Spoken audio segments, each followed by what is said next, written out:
Hey everyone, Ariel Adams here with theblogtoread.com. Please subscribe to Blog to Read videos on YouTube and like this video if you find it useful. I'm very excited about this review. I really am. This is a watch that I kind of have a crush on. I like this watch a lot. This is from a brand called Ball, and it sort of celebrates American railroad watches because Ball used to make railroad watches.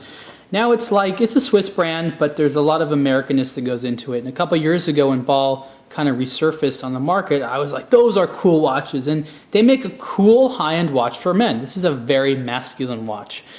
This particular model is the Engineer Hydrocarbon Ceramic 15, or XV. There wasn't a 14 or 13. I don't know where 15 came out of, but I'm sure there's a good reason. And I'll tell you why it's called that in a second. So if you're a fan of Ball watches, you understand the sort of Engineer Hydrocarbon part of it. That's the case and the bracelet, which has been, upgraded over time. It's an enduring look that I like. This is 42 millimeter wide watch, and these have just gotten better and better and better. Now, let me just first say that while this watch has a couple of minor quirks, it is about as perfect as I think it could get given what it is. This is a really great timepiece. I really enjoy it.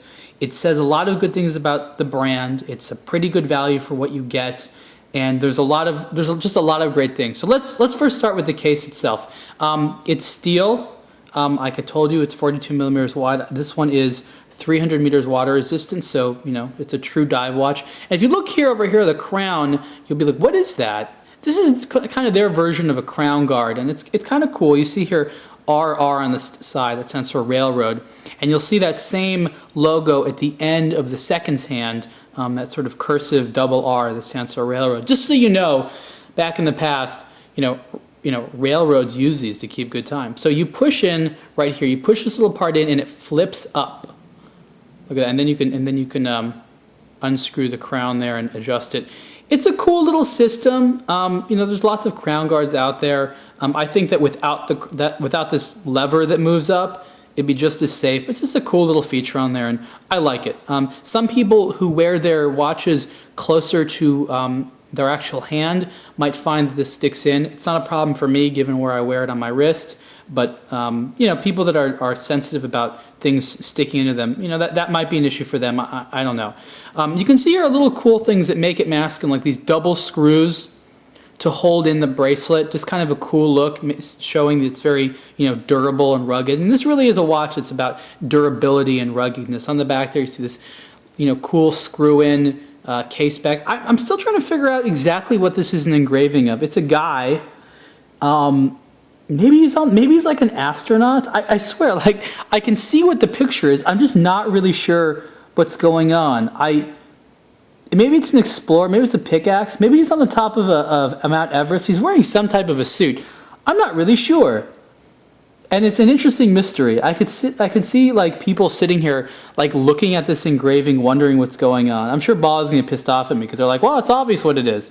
Well, I don't know. I bet if someone told me, I'd be like, oh, okay. I don't know. Maybe you can tell me what you think. The bracelet is great. Just fantastic bracelet. Very smooth over the wrist there. It's a two-link design that works great. I want to show you a couple of really nice things that Ball does well on this amazing bracelet. First of all, it's comfortable. And one thing I want to show you is there's alternating polishes, right? So you have brushed, polished, and then even here, there's a small beveled section which is polished, which looks really nice on certain high-end watches like the Audemars Piguet Royal Oak. You have that same type of effect. A lot of watches don't have that, and it's really nice to see that polished bevel look right there on the side, which I just find really nicely done. The underside of the bracelet is very smooth. I haven't had any problems with like my hair sticking in it. And as a guy, if you have arm hair, it can stick in some bracelets. Especially those like mesh ones. Oh, those are horrible. Those are those just tear up your arm hair. Anyways, the deployment class system is great. It says Ball design on there. Really cool looking, interesting looking parts. Kind of neat how it all works. Just feels really solid. Like it's just boom, close, click, and you have that RR logo again right there. This is a little bit of a quirk Even though I like this deployment clasp a lot, you can see there how that logo is like raised up a little bit. And I would be concerned that it would, rub up against things while you're wearing it on your wrist, scratch on a table, things like that. I mean, you can see that I've been wearing this one and it's totally fine, but that's because I'm careful. But I can see how something like that for some people might be an issue. But despite the fact it is very good. Also, I wanted to show you that each side has its own little extension, and it's not a stamp piece, it's a nice milled piece of metal in each side of the bracelet there, which is cool, and that's a diver's extension. Or if you want to do you can open up just one. If you want to wear it a little looser one day, your wrists expand and contract given on heat, and different reasons for your body. So a lot of people know that your wrist kind of over the day gets bigger or smaller. So having little, it's not exactly what I would call a micro adjust, but it's not a full diver's extension on any given side. So you can do I don't know, call it a micro extension or however you want. Let's look at the dial for a second here. First of all, we'll look at the bezel, rotating diver's bezel, nice solid clicks, easy to turn without being too hard, good bezel. And what's cool about this bezel is, first of all, it is ceramic. That's why it's called a ceramic, because it's a ceramic bezel, which makes it very scratch resistant. But there's luminance in here, so all these numbers are all highly, highly lumed, which is really great. And this is the only part of the watch which uses traditional luminant, because if you know anything about Ball, you know that Ball watches use tritium gas tubes. And that's kind of the whole thing about Ball, is they weren't the first brand to use tritium gas tubes, but they were probably what I would consider the first high-end brand. And tritium gas tubes are small tubes filled with a minorly radioactive substance which glows naturally in different colors, I think because of the color of the tubing, and it glows for about 20-25 years and then begins to fade. And then I don't know what happens in 20-25 years. I don't know if you send it back to the brand to get new tubes put in. I guess that's what happens.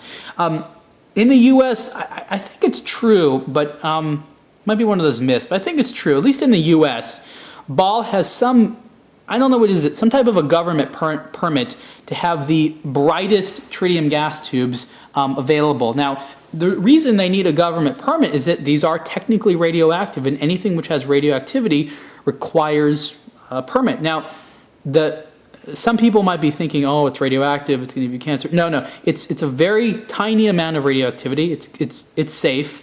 I've never heard of any problem whatsoever with cancer scares and tritium gas tubes. It's completely safe. It's contained in a tube. They've done numerous tests. There's tons of watches out there that have tritium gas tubes. Does not pose a health risk, but I have shown people watches with tritium gas tubes are like, oh, it's radioactive, it's going to be a problem. No. It's not. It's totally fine.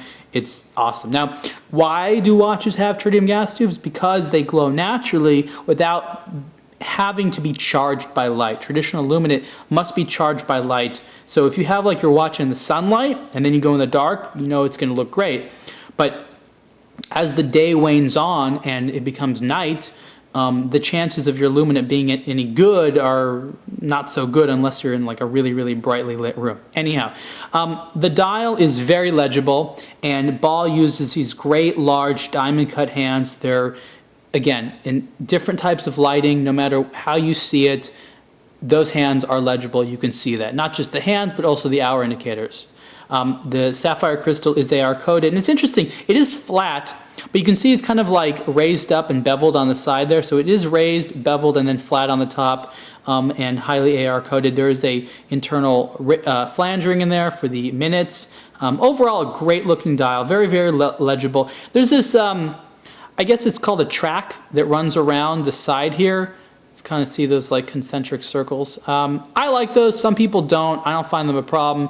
It kind of adds a little bit of decoration, does not hinder legibility at all. In my fact, like I said, very legible watch. Even though there is shininess to this, very, very legible. And I'm doing this on purpose to show you different lighting, how that affects the dial and how legibility is really, really maintained. And not just that, but also looking at it from extreme angles. There is no dial distortion, nothing like that based upon the crystal. So overall, very high marks for the dial. Very masculine, and this is sort of a signature look for Ball, and these hour indicators, especially the Arabic ones, are blocky because they're basically built out of tritium gas tubes. So there's a metal frame, and then inside of them is tritium gas tubes which make up the numbers, which is really, really cool.